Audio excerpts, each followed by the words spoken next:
Hi everyone, Linda Heldman here for Canadian Beats. I have with me on the phone today Canadian country music artist Brad Battle from St. Catharines, Ontario. Welcome, Brad. Hey, thanks for having me, Linda. Not a problem. Always a pleasure to talk to you and meet up with you at the different awards and other events that we happen to cross paths at.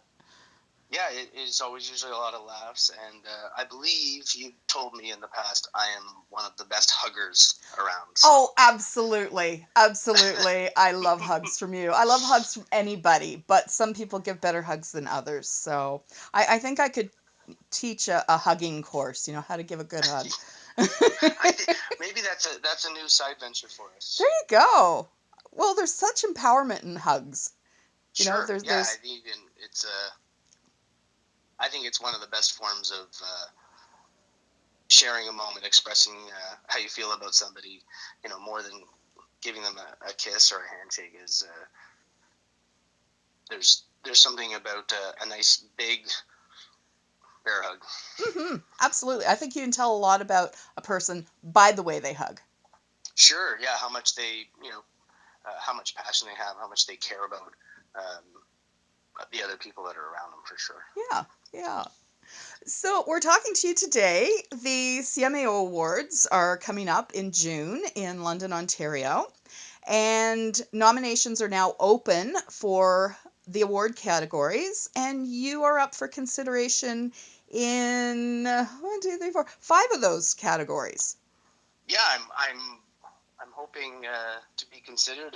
I know there's lots of great artists and musicians and writers to be considered from the CMAO. So it's nice just knowing that people may be considering nominating me. Mm-hmm. I appreciate that Mm-hmm. alone. Mm-hmm. Well, this is first round. I should say first round nominations that goes through 3 before we finally get to the actual winners. So yes. There's no harm in putting yourself out there and aiming for the stars.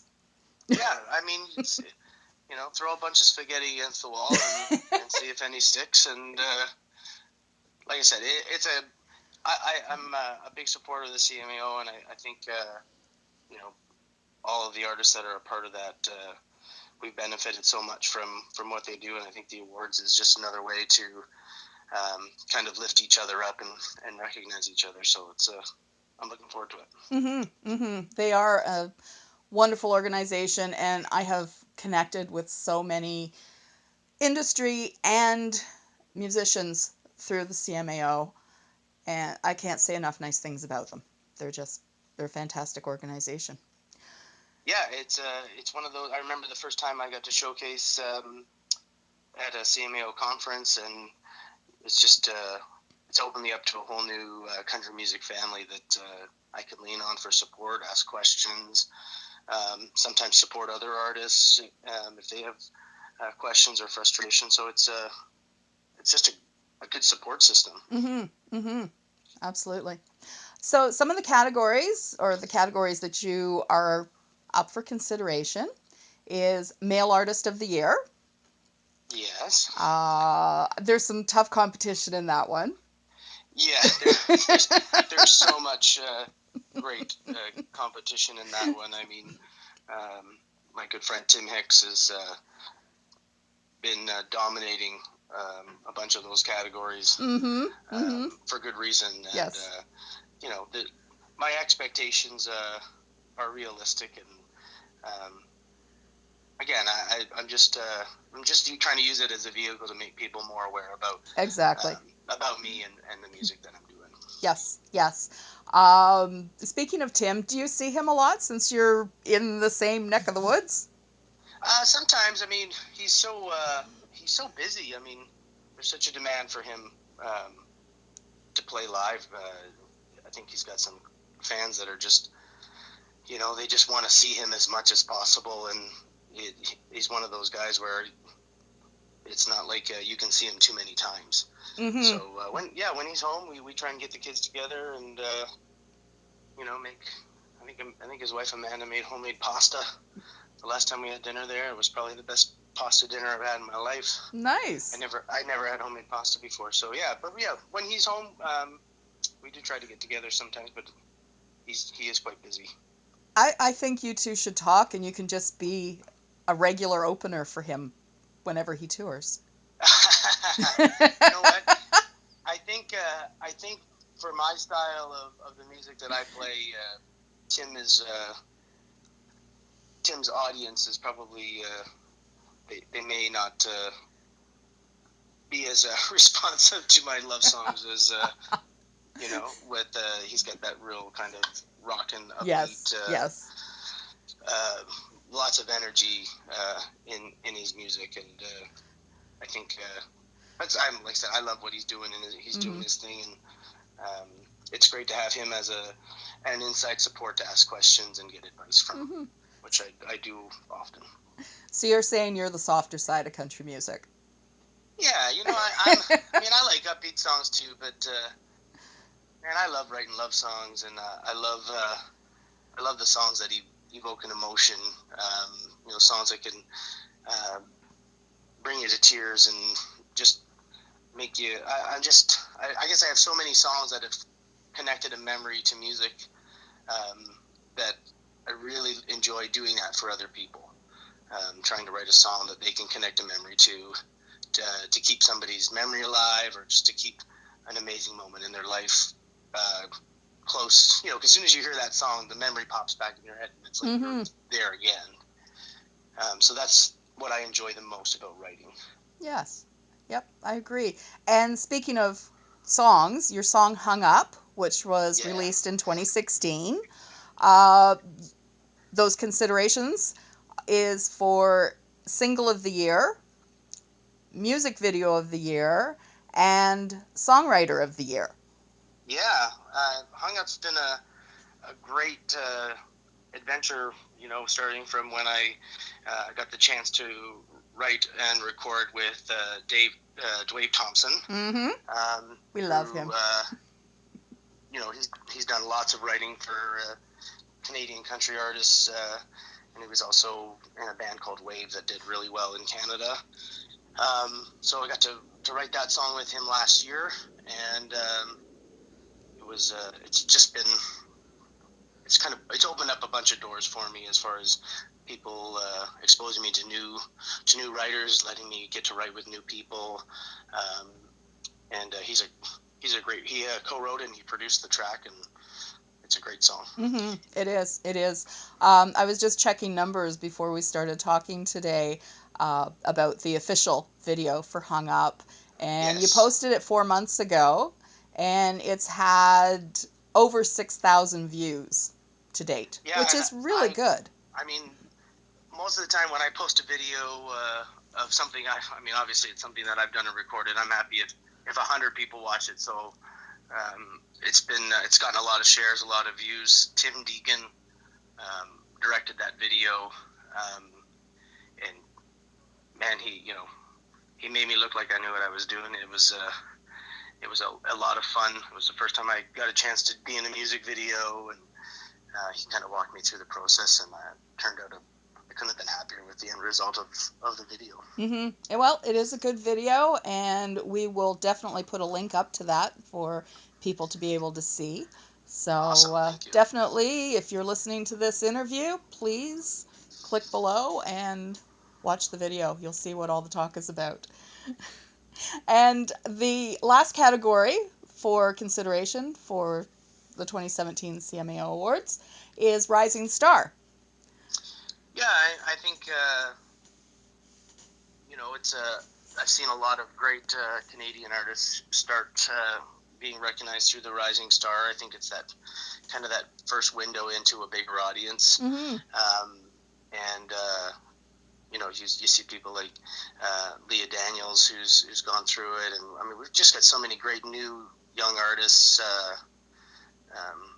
that are making waves. Runaway Angel and Ben Hudson and Eric Etheridge.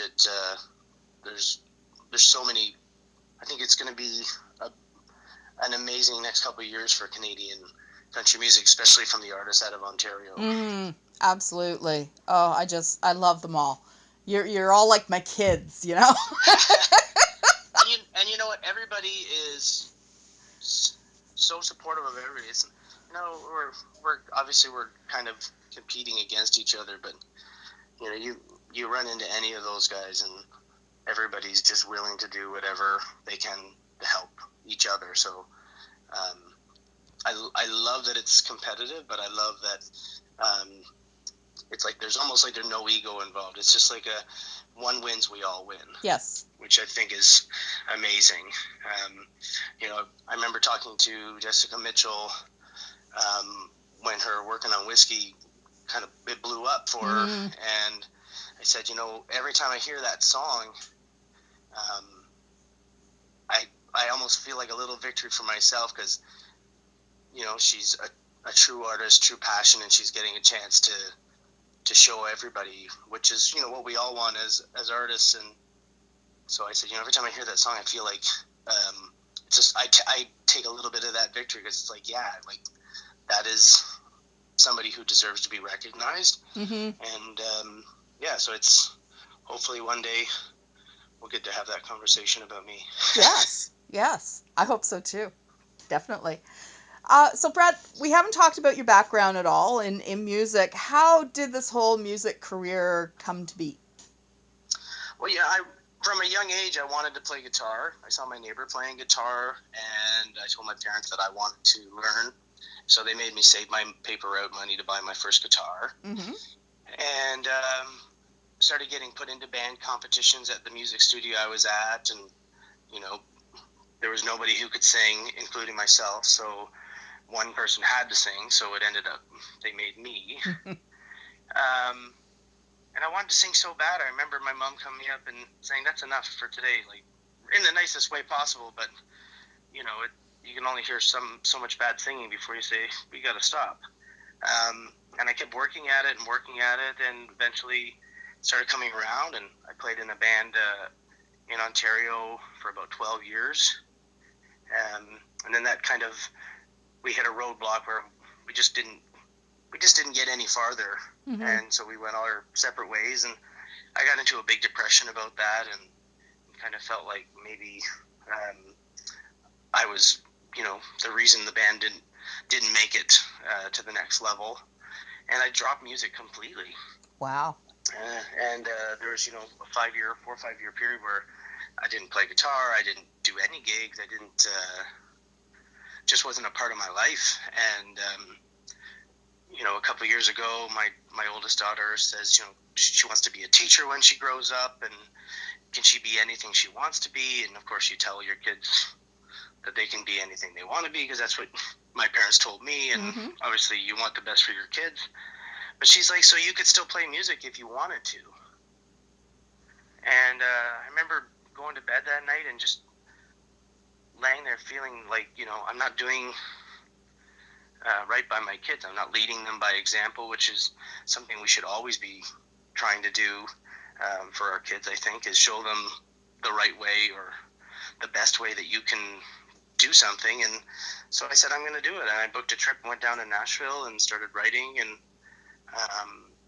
you know, I remember playing my first show in 5.5, 6 years. And I was, you know, scared out of my mind again, which was so weird because, you know, it used to be, you get up on stage and it kind of, you felt like you owned the room.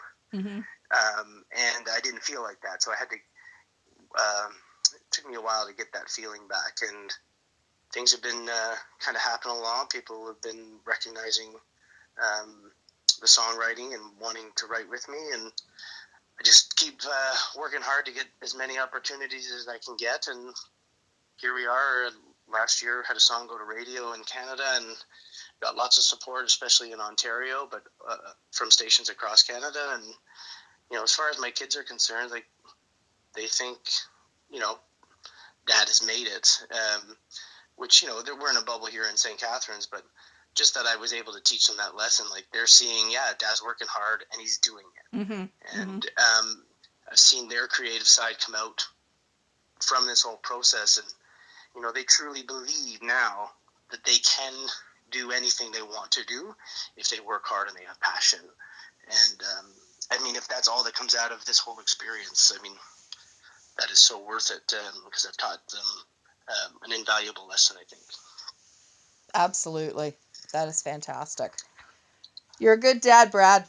Well, I try. I give my mom and dad all the credit for that, and my grandma, because she was when she was alive, she always made sure that I was doing the right thing, walking on the right side of the street, and taking my hat off in front of the lady, and all of that kind of stuff. And she was a big influence on showing me how to be a gentleman and a nice person. Mm-hmm. Mm-hmm. That's awesome. That's awesome. You're gonna get me Yeah. crying here. You're a family man, and everything you've said just shows. And I know personally you're a wonderful person, and Thanks. yeah. I think you're the cat's meow too. So. Aw, thanks. So everything I'm doing, obviously is it's my passion, but I'm really working hard for them. Working a full-time job plus doing all the nights of writing and out recording and gigs, and I couldn't do it without a patient wife and kids who are willing to sacrifice seeing me sometimes to let me do to try and live out my dream. So I can't do it without them. You've got their back and they've got yours, and that's what family's all about. For sure it is. For sure. Yeah. Yeah. Well, Brad, I wish you all the best with your nominations, and I hope you get in for a couple of these, if nothing else. Well, I mean, like I said, I'm planning on being at the CMAO Awards and cheering on, everybody who's nominated, regardless of the outcome of the nominations. It's a great family to support, and I hope all the CMAO members exercise their right as a member to nominate and get involved with the process, because the more we get involved with it, the better the whole association is for it. So. And it'll be exciting this year because it's the first time they've actually moved the awards from Markham to London. So yeah, and I mean, and we all know from the CCMAs how amazing of a city and a time it was, and what a great venue it was to have the CCMAs in London. So I'm looking forward to going back to London and maybe party it up a little bit and have a couple Kool-Aids or something, and then it's going to be a great weekend for sure. Absolutely, my room's already booked. Oh, can I crash with you? Or? Absolutely. We still have to do our hot tub. We've been talking about this hot tub interview for almost a year, and we got to make it happen. Maybe it'll happen in London for the CMAO Awards. Well, it was the CMAO's. We'll find a hot tub, and we'll get this hot tub interview happening. It was the CMAO's last year that we first started talking about it. Yeah. And we worked really, really hard in trying to find a venue, and I think one time we had something where we were going to be able to do it, and I had a gig, and you were going to be somewhere else. I was off doing something else. Yes, so yes. Time just gets away. 2017 is the year of the hot tub. Yeah. Yeah. Well, you just want to one up Scotty James from doing our interview in bed. Yes, that's where it all came. That's where it came from. Yes. You interviewed him in his bed, and I was like, well, let's do a hot tub then. I can do it. It'll absolutely. Oh, you always make me laugh. It's great. Well, thanks so much, Brad. I appreciate you talking with me today. And thank you so much. I appreciate you calling and giving me a chance to kind of shed some light on a little bit more about me and to your listeners. And thanks, Canadian Beats. Thank you. We've been speaking with Brad Battle. If you're a CMAO member, please remember to vote. I'm Linda Heldman for Canadian Beats.